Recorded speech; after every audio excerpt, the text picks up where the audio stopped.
Hello to all my very dear brothers and sisters, and whoever you are, welcome to this channel. Just before we begin, and as I explained to you, I have made enemies of both the opponents of Jehovah's Witnesses and the Jehovah's Witnesses themselves, which is clearly reflected in the comments. And very occasionally, here and there, a supportive comment appears. And there's one that I wanted to share with you if you don't mind, because I found it so great. It was someone commenting, asking me, "Why are you hiding your face in capital letters? That's not right." So I replied, "Hello, I answered that question in my video 2 or 3. And then someone came to my defense, a certain T-Solution Buzz, who replied, "At least he talks," with he in capital letters. And even if we prefer to see the face, it's the message that matters. No one knows what the prophets looked like, right? That doesn't change the relevance of what they said at all. I really thought that comment was nice. I wonder where that person, that gentleman, that lady could have come up with that answer, which I found really very interesting and very relevant, and I just wanted to share it with you. Well, as you know, the two things that will remain, the two pillars, the two reasons for this YouTube channel's existence are, firstly, the importance of ensuring that the members of the governing body can receive the spiritual help they need, especially since their criminal handling of the 2020 health crisis. And secondly, the importance of helping our dear brothers and sisters understand that blind obedience to the elders and members of the governing body is absolutely not biblical. On the contrary, it can actually be extremely dangerous for Jehovah's Witnesses and their children. It is this second point that we will be developing in these 2 or 3 videos, because I want this subject to be as clear and precise as possible. To fully understand this topic, we need to go back to what happened a few years ago, and I might really surprise you in this video. Let's begin. The governing body of Jehovah's Witnesses never stops congratulating themselves on the extraordinary way they handled the 2020 crisis under what they claim was Jehovah's direction, overseeing everything and guiding his spokesman on earth, that is, the members of the governing body. The only small problem, however, is that when the organization officially communicated to us the number of COVID deaths among Jehovah's people, I immediately went to the Johns Hopkins University website to carefully compare the number of deaths per 100,000 people in the just over 200 countries across the entire world with the specific number of deaths among Jehovah's people. I remember that I was all excited, anxious to discover that maybe we were the gold medal people with the lowest mortality rate, or maybe silver or bronze. But what a surprise it was when I realized that we were one of the peoples with the highest mortality rate in the world. Out of the 200 countries in the world, we were ranked between 185th and 190th place. Jehovah's Witnesses, unfortunately, had one of the highest mortality rates in the entire world. Of course, Jehovah's Witnesses don't actually appear on the Johns Hopkins website. I simply did the calculation for 100,000 people to include the so-called people of Jehovah and see where they would rank. If you have any doubts about the incredible mortality rate among the witnesses, I invite you to check for yourself. It's very easy. You are watching the 2022 News Update number 1 on jw.org.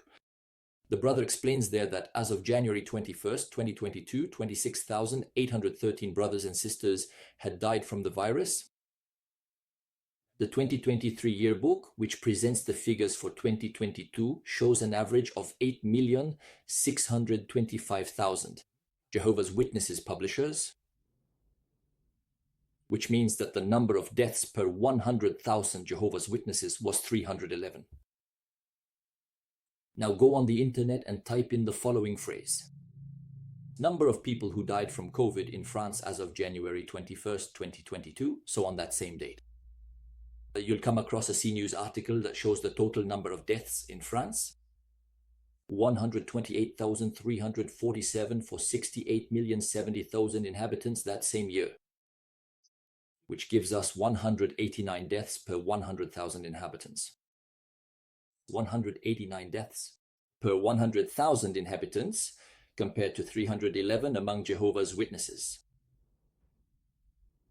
France is one of the countries with a rather mixed COVID record, to say the least. Well, mortality within Jehovah's Nation is 64% higher than in France. And that's the sad reality. Jehovah's Witnesses are almost the world's bottom of the barrel when it comes to the 2020 crisis. But the governing body continues to congratulate itself on how they managed this crisis. Question: why are there so many deaths among Jehovah's Witnesses? The answer may lie in the analysis of Pierre Chaillot from the YouTube channel Echo de l'Echo.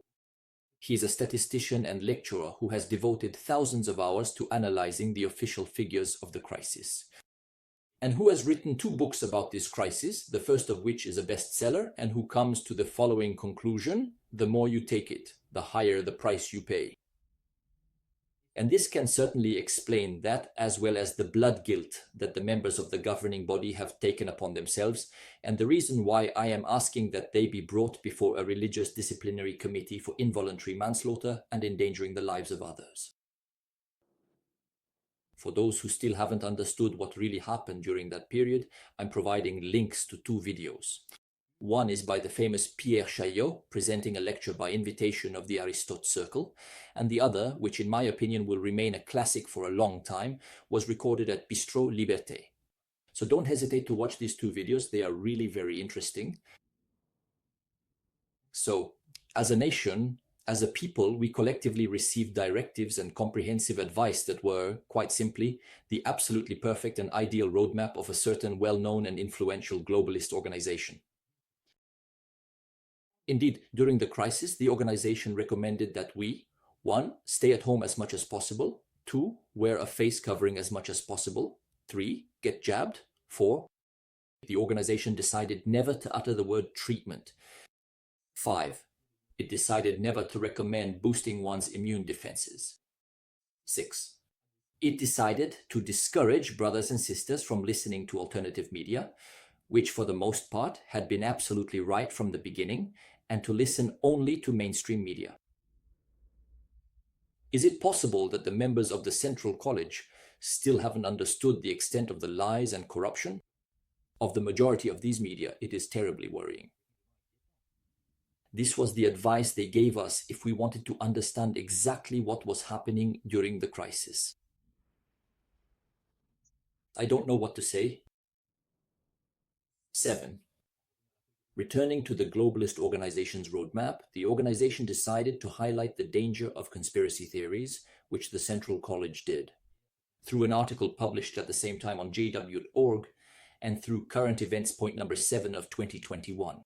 And finally, 8, do absolutely everything in your power to silence any brother or sister who would even just encourage their fellow Christians to be cautious and to think carefully before getting the shot or any similar medical intervention. The least we can do is acknowledge the incredible coincidence that the governing body just happened to follow the directives of this globalist organization. Do everything possible to silence the dissenters. That's exactly what was done in my congregation through a communication explaining that any brothers and sisters who expressed a viewpoint different from the governing body could be reported. And we all know the next step after being reported is disfellowshipping. Now, obviously, this communication wasn't made everywhere. It could be that the elders in my congregation, based on a letter from the organization, took the initiative to make this announcement. So one day during the crisis, I received a message from the body of elders who wanted to meet with me. Okay, one elder spoke up and explained to me that if I had a certain point of view, certain information about the dangers of the shots, I shouldn't say anything. I should keep that to myself and above all, not go against what the governing body was saying. Which, by the way, clearly proves that the governing body had a directive that absolutely everyone understood very well, which was that as many people as possible in the world should get the shot. And I do mean in the world, since the jw.org website is addressed to all of humanity, not just Jehovah's Witnesses. So what did I do? I didn't obey, nor did I give in to their shameful threat. So I continued to warn and inform my brothers and sisters, but in a more discreet way. Why did I just mention a shameful threat? Because that kind of elder behaved in a shameful way, and I'm going to explain why. I'm at home and I receive a brother to share a drink. We chat about this and that, and of course, he asks me what I think about the shot. The day before, I had the chance to listen to different people expressing their terrible concerns about this subject. A research director at INSERM, specializing in none other than RNA, a Nobel Prize winner considered one of the greatest scientists in the world, another, regarded as the most cited microbiologist in the world, and another one, who is none other than the principal inventor of mRNA technology, another who is one of the leading epidemiologist statisticians at INSERM, and finally another who is a former president of the High Council of Public Health, having worked at a very high level within the WHO for many years. Obviously, it's under scientific mutation that the 88% of moujons from the 1,000 gram study certainly continue to be considered as a bunch of little opera clowns. Yes, the moujons, the cross between a sheep and a pigeon. This brother whom I welcome into my home explains to me his desire to be obedient to the instructions of the Central Committee and his plan to have his 11-year-old son get the shot. And yes, that's exactly what the Central Committee encouraged, since they asked brothers and sisters to obey the health recommendations of their country. And what were the health recommendations in many countries? Well, you get the shot, you give it to your children, and even to your baby if it turned out they were supposedly a bit immunocompromised. Official recommendations from the NACI in Canada, the CDC in the United States, the HAS in France, just to name a few. Of course, I share my knowledge with this brother without trying to influence him in any way, since I am obviously far wiser than the members of the governing body, at least in this matter, because I am particularly careful not to burden myself with any guilt or blood guilt. I will never give you any advice. You do what you want, my friend. It's your responsibility. That goes without saying, by the way. Of course, if our dearly beloved brothers of the governing body would like some suggestions to improve their faithfulness and wisdom in the event of a health crisis, I am entirely at their disposal. Although, in fact, it's not very complicated in itself.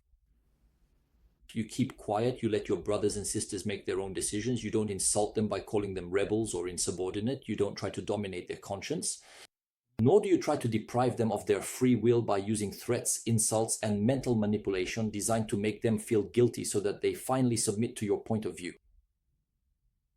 And I promise you, if you do this, dear brothers of the governing body, everything will go just fine. Obadiah guarantees it. Jehovah will be very proud of you.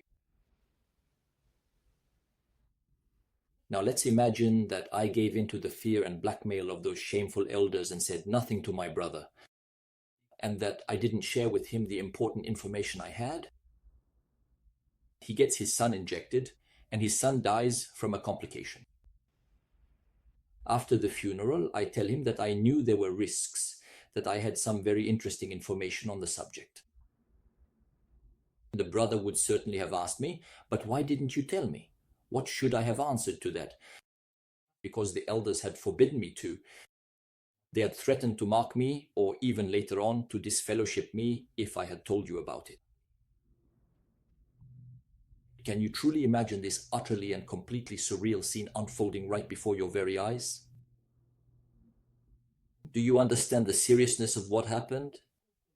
And do you understand why I write out all my videos by hand? Because actually in fact, despite appearances, I'm actually a very passionate person. And if I started to improvise, I think I would say a lot of things that in the moment would make me feel really good, but that I would very likely regret afterwards.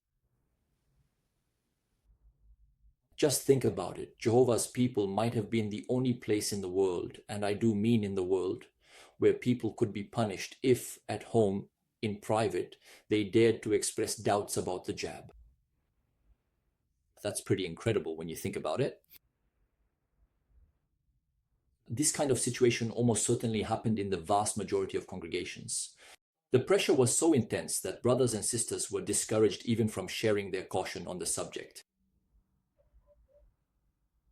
What Jehovah requires in situations like this is exactly the opposite of what the governing body demanded during the crisis. The Watchtower, August 15th, 1994, page 15, paragraph 19 stated, "Not warning someone who is in danger is equivalent to murder." This article was talking about preaching, but it's clear that the principle applies to any situation. Not warning someone who is in danger is equivalent to murder. Ezekiel chapter 33, verse 6. But if the watchman sees the sword coming and does not sound the alarm, and the people are not warned, if the sword comes and takes the life of one of them, that person will die for their own sin. But I will hold the watchman accountable for that person's death. And yes, Jehovah requires that if we have important information suggesting that our brother's life may be in danger, we are obligated to inform him. I truly encourage all the elders to take this verse and, after offering a heartfelt prayer to Jehovah, to read and meditate on it so that he may help you see things as he does, and so that you may finally become aware of the unworthy attitude you have, perhaps shown toward Jehovah and your brothers and sisters through your submission and blind obedience to the governing body. This is where blind obedience to men combined with disregard for Jehovah's laws leads. It leads to becoming complicit in a disaster that you may have helped bring about among your own brothers and sisters, just to be among the 15 nations, with the highest mortality rate out of the approximately 200 countries in the world, and with the mortality rate 64% higher than in France. In my next video, I will get to the heart of the matter in order to help Jehovah's Witnesses understand that blind obedience to those who lead us is absolutely not biblical.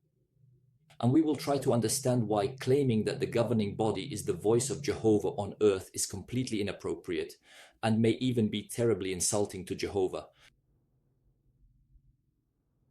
To my right, you'll find the main video of this channel, and to my left, you can click on the little bubble to subscribe. Thank you for listening and see you very soon.